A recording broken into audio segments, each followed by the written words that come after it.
तो hello everyone, welcome back to my channel. आप सभी को दोस्तों नमो बुधाय, जय भीम। मैं हूं आपका दोस्त मिथिलेश और आपने देखना शुरू कर चुके हैं एमजी ब्लॉग्स। जैसे कि आप देख सकते हैं कि हम आ चुके हैं पवित्र दीक्षा भूमि पर, और दीक्षा भूमि का क्या क्या चल रहा है अपडेट 14 अक्टूबर को लेकर। इस बार दसरा 2 अक्टूबर को है, तो यहाँ पर काफ़ी जोरों शोरों से दोस्तों तैयारी शुरू है। आप दीक्षा भूमि की दोनों साइड देख सकते हैं। उससे पहले एक महत्वपूर्ण सूचना आपको दे दूँ कि हर साल की तरह इस साल हमारा दूसरा वर्ष रहेगा। दीक्षा भूमि पर हमने भव्य भोजन दान रखा हुआ है। उसी के साथ साथ हम संविधान की किताबें निःशुल्क बांटने वाले हैं, और उसी के साथ साथ फलदान जो हमेशा हम करते आ रहे हैं वो इस बार भी करने जा रहे हैं। तो हम आपसे रिक्वेस्ट करते हैं, उम्मीद करते हैं कि आप हमें 500,000 या जितना हो सके उतना भर भर कर धम्मदान करें, ताकि आपके दान से ही हम यहाँ के लोगों, आने वाले लोगों को हम सहयोग कर सकें। चलो शुरू करते हैं आज का वीडियो दोस्तों। तो जैसे कि आप देख सकते हैं कि ये है दीक्षा भूमि। इस तरफ आप देखिए, यहाँ पर ये बैरिकेड्स लग चुके हैं लकड़े के, और इस तरफ भी ये देखिए यहाँ पे लड़के लड़कियाँ खड़े, यहाँ पे भी बैरिकेड्स लगना शुरू है। पंचशील के ध्वज आप देख सकते हैं। आज का मौसम काफ़ी सुहाना है दोस्तों, बारिश हो रही है, हल्की हल्की बूंदाबांदी हो रही है। यहाँ पर अभी बैनर लगना शुरू होगा। यहाँ पे बल्ला गाड़ चुकी है, यहाँ पे पुलिस की चौकी हमेशा लगती है, वो लगेगी। देख सकते हैं आप पंचशील के ध्वजों से दीक्षा भूमि पूरी तरह से सज संवर कर तैयार हो चुकी है। इस तरफ भी देखिए, ये पंचशील के ध्वज लहरा रहे हैं। ये लेटेस्ट अपडेट है दोस्तों दीक्षा भूमि को लेकर। आपको अभी तक किसी ने नहीं बताया होगा इसके बारे में।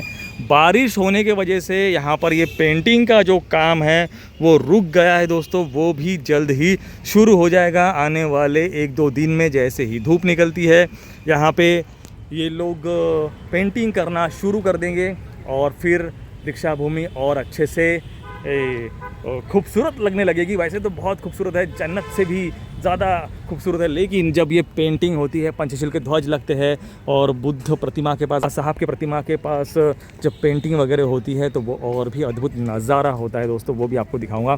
ये देख सकते हैं आप, बोधि वृक्ष के पास हम आए हैं, वहाँ पर भी पंचशील के ध्वजों से उसको सजाना शुरू है। ये देखिए, अभी भी यहाँ पर जो वर्कर है वो पंचशील के ध्वज यहाँ पर लगा रहे हैं दोस्तों। देखिए, हर तरफ दीक्षा भूमि को चारों तरफ से पंचशील के ध्वज लगाना शुरू है। चलो इस तरफ चलते हैं। कोई एक सोशल मीडिया इन्फ्लुएंसर है जिसने कह दिया था कि यहाँ पर ये घास वगैरह बढ़ गई है, तो ये ध्यान नहीं दे रहे हैं। तो आपको बता दूँ, समझा दूँ कि जब भी 14 अक्टूबर होती है या दशहरा आता है, तो उसका पूरा जिम्मा जो है वो एनएमसी करती है, नागपुर म्यूनसिपल कॉरपोरेशन, ना कि समिति। क्योंकि इतना पैसा लगता है, लाखों से 30 लाख लोग आते हैं, तो एनएमसी का काम होता है कि दीक्षा भूमि के 5 किलोमीटर के आसपास जितने भी स्कूल है, कॉलेजेस है, उसको छुट्टियां दी जाती है उस समय में दोस्तों। और क्या होता है कि वहाँ पर लोगों के ठहरने की, रहने की व्यवस्था की जाती है। और खान पान तो आपको बता दें कि जैसे कि 2 अक्टूबर को दशहरा है, तो सितंबर के एंड से ही 2-3 दिन पहले से ही खाना शुरू हो जाएगा दीक्षा भूमि के आसपास के परिसर में।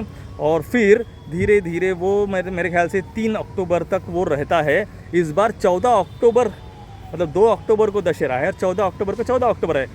तो कुछ लोग जो है गाँव खेड़े के, वो मानते हैं कि दशहरे को ही महत्वपूर्ण दिन मानते हैं, लेकिन कुछ लोग जो समझदार है, पढ़ लिख गए, वो 14 अक्टूबर फॉलो करते हैं। अब आपको क्या फॉलो करना है वो आप देखिए, लेकिन दीक्षा भूमि पर आप नतमस्तक होने ज़रूर आइए, क्योंकि ये वही दीक्षा भूमि है जहाँ से हमने बुद्धिज़्म अपनाया था। बाबा साहब ने हमें बौद्ध धर्म दिया था। क्या आपको पता है दोस्तों कि ये एंट्री गेट है, जैसे कि, तो ये बाबा साहब की प्रतिमा, भगवान बुद्ध की प्रतिमा यहाँ पर क्यों लगाई गई है?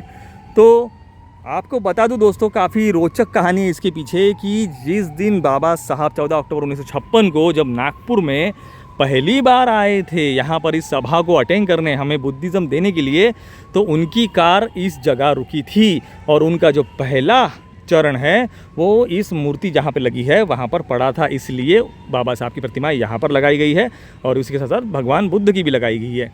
और जहाँ पर इस स्तूपा के अंदर बाबा साहब का कलश रखा हुआ है, अस्थि कलश, आपको बता दें कि बाबा साहब का अस्थि कलश जो है वो दोस्तों, वो 30 फुट नीचे गड्ढे के अंदर रखा है, ताकि जब अर्थक्वेक, भूकंप वगैरह आए तो वो उससे बचाया जा सके उनकी अस्थियों को। तो वो वहाँ पर इसलिए रखा गया है क्योंकि वहाँ से बाबा साहब का स्टेज लगा था और उन्होंने संपूर्ण मैदान में जो है वो सबको संबोधित किया था बुद्धिज़्म अपनाने के लिए, और उन्होंने बुद्धिज़्म को अपनाया था। चलो आपको बता दें कि कुछ लोग कह रहे थे कि घास कटाई के लिए हम आएंगे, तो ये देखिए सबसे पहले हम आए हैं बैक साइड, ये ताड़ पतराड़ी, क्योंकि बारिश का मौसम है इसलिए उन्होंने नवनिर्माण तो अभी इतने फास्ट में हो नहीं पाएगा, तो उन्होंने दीक्षा भूमि को पानी से बचाने के लिए, क्योंकि वेंटिलेटर पूरे खोल दिए थे ना, तो यहाँ पर देखिए उसको ताड़पत्री से चारों ओर से इन्होंने कवर कर लिया है। इस तरफ देखिए पंचशील के ध्वज लगना शुरू है दोस्तों। ये पीछे का बैक साइड का गेट है, ये एक गेट है, और उस तरफ भी देखिए स्टेज लगना शुरू है पीछे में। मैं थोड़ा जूम करके दिखाऊंगा। जैसा हमेशा से यहाँ पर होते आ रहा है एनएमसी का प्रचार, एनएमसी जिस तरह से दीक्षा भूमि पर हमेशा से काम करते आई है वैसे ही ये काम हो रहा है देखिए। और कौन कर रहा था यहाँ पर घास कटाई के लिए, ये देखिए आप, घास कटाई चल रही है। ये एक आदमी और एक था, वो देखिए ये इधर खड़ा है, दिख रहा है आपको, ये देखिए ये थोड़ा थक गया है तो रुक गया है। ये दोनों पूरी घास कटाई कर रहे हैं। तो जो लोग भी ऐसा भ्रम फैला रहे हैं कि यहाँ पर घास कटिंग नहीं चल रही है, यहाँ पर कुछ व्यवस्था नहीं हो रही है, उनके लिए ये वीडियो मैं बना रहा हूँ कि देखिए कैसी कैसी व्यवस्था यहाँ पर हो रही है।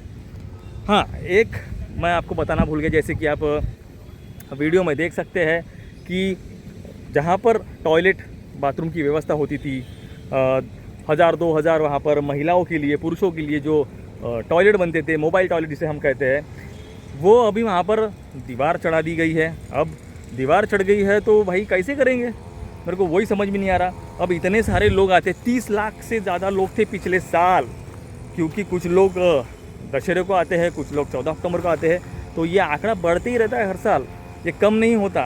तो दोस्तों पता नहीं अभी वहाँ पर कहाँ पर व्यवस्था करेंगे, क्योंकि यहाँ इस परिसर में तो व्यवस्था करना इम्पॉसिबल है। यहाँ पे तो पूरे इसकी दुकानें लगती है, किताबों की दुकानें लगती है दोस्तों, ये पार्किंग हट जाएगी, ये रस्सियाँ हट जाएगी, ये पूरे यहाँ पर जितना आप देख रहे हैं पूरा मैदान, ये यहाँ पर ये लगेगा किताबों की दुकान। यहाँ पर लोगों के सोने की व्यवस्था होती है जितनी भी जगह बचेगी, और यहाँ पे डोम लगता है जहाँ पर हर साल हज़ारों लाखों लोग हिंदू धर्म छोड़कर बुद्धिज़्म अपनाते हैं। ये देखिए इसकी भी, ये देखिए कटाई चल रही है, और यहाँ पे भी कटाई चल रही है। तो ये गलत फहमी है, एनएमसी ने अपना काम शुरू कर दिया है दोस्तों, और जितना हो सके उतना ये स्पीड में काम चालू है, क्योंकि इस बार दशहरा 2 अक्टूबर को है। तो ऑलमोस्ट आपको ये मैं आपको सारी अपडेट दे रहा हूँ। और हाँ, आपको बता दूँ कि बाहर में भी पूरा स्वच्छता अभियान चल रहा है दीक्षा भूमि के बाहर, जहाँ पर भी नल की व्यवस्था करनी चाहिए, पानी की व्यवस्था करनी चाहिए, तो ये सब भी शुरू है एनएमसी की ओर से। जितने भी घास लगे हैं रास्ते में, लाइट्स लगे हैं, लाइट ख़राब है नहीं है, ये सारी व्यवस्था देखी जाती है। तो एनएमसी से जितना होता है उतना वो अपनी तरफ से करती है।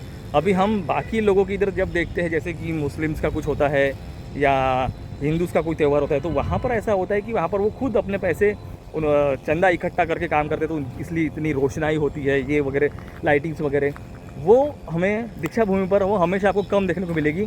सिर्फ दीक्षा भूमि का जो डोम है वो ही लाइटिंग से सजाया जाता है ऊपर से नीचे तक, और अंदर में थोड़ी बहुत लाइटिंग होती है, जबकि लाइटिंग्स तो पूरी होना चाहिए, चौक से लेकर तो पूरे ऐसे झालर लगने चाहिए। ऐसा एक मेरा व्यू है, क्योंकि हम बाकी धर्मों में देखते हैं तो वो काफ़ी सजाते हैं और ऊपर से ही लेते हैं लाइटिंग, कौन सा अपने घर से ले रहे हैं, कौन से मीटर से ले रहे हैं, सब चुरा के ही लेते हैं। तो हम तो एनएमसी के अंडर में उनको बोल के इतना तो कर ही सकते हैं कि यहाँ से पूरी रोशनाई की जाए। और जैसे जैसे 2 अक्टूबर मतलब दशहरा पास में आएगा, हमेशा ऐसा होता है कि 2 अक्टूबर के एग्जाम्पल बताता हूँ आपको, कि जैसे कि 2 अक्टूबर को दशहरा है, तो ये 1 अक्टूबर या 31 सितंबर या 30 सितंबर से ही ये टाइम बढ़ाएंगे, ड्यूरेशन बढ़ाएंगे कि भाई अभी हम ऐसा करते हैं कि ये बढ़ा देते हैं, 8 बजे जैसे दीक्षा में बंद हो जाती है ना, तो ये लोग बढ़ा देंगे, 8 से 12 कर देंगे। लेकिन ऐसा नहीं करना चाहिए, 10 दिन पहले से ही इसका टाइम बढ़ा देना चाहिए, शेड्यूल बढ़ा देना चाहिए। अब 14 अक्टूबर, 15 अक्टूबर, 16, 17 अक्टूबर तक ऐसे ही रखना चाहिए। ये अभी हर साल मैं देखता हूँ, तो ऐसा मेरा एक दिल कह रहा था तो मैं बोल दिया। तो दोस्तों ये थी हमारी दीक्षा भूमि को लेकर लेटेस्ट अपडेट। आप देख सकते हैं पंचशील के ध्वजों से सजना शुरू है, घास कटाई हो रही है, जहाँ जहाँ कुछ रिपेयरिंग है वो रिपेयरिंग चल रही है। जैसी बारिश रुकती है तो ये लोग पेंटिंग का काम भी शुरू हो जाएगा। ये भी घास काट दी जाएगी जहाँ पे मैं चल रहा हूँ। देखिए पानी से पूरा दबदब हो गया है ये। तो इस तरह से ये है दोस्तों दीक्षा भूमि की अपडेट। देखिए दोस्तों, आई होप कि आपको हमारा वीडियो समझ में आ रहा होगा, पसंद आ रहा होगा। अभी जितने भी स्कल्पचर है, जैसे कि ये स्कल्पचर है, ये स्कल्पचर की पेंटिंग भी होना बाकी है। बाबा साहब की प्रतिमा हो, भगवान बुद्ध की प्रतिमा हो, इसकी भी पेंटिंग होना बाकी है। ये भी बहुत जल्द आपको देखने को मिलेगा पेंटिंग, वो भी हम अपने चैनल के माध्यम से आपको दिखाएंगे दोस्तों। तो कीचड़ है काफ़ी, आज बारिश हो रही है बूंदाबांदी, बाप रे। तो फाइनली मैं आ चुका हूँ फिर से दीक्षा भूमि के सामने। तो दोस्तों कैसी लगी आपको हमारी ये जानकारी, हमें कमेंट में ज़रूर बताएं। और इस वीडियो को दोस्तों ज़्यादा से ज़्यादा शेयर, सब्सक्राइब और लाइक करना ना भूलें। जिस शहर से भी आप हमारा वीडियो देख रहे हो उस शहर का नाम कमेंट में ज़रूर बताएं। और लोगों को भी आह्वान करें कि इस साल दीक्षा भूमि पर वो ज़रूर आए, ताकि हर साल की तरह इस साल भी यहाँ पर लाखों से भीम अनुयायी, भीम सागर यहाँ पर आप उपस्थित रहे।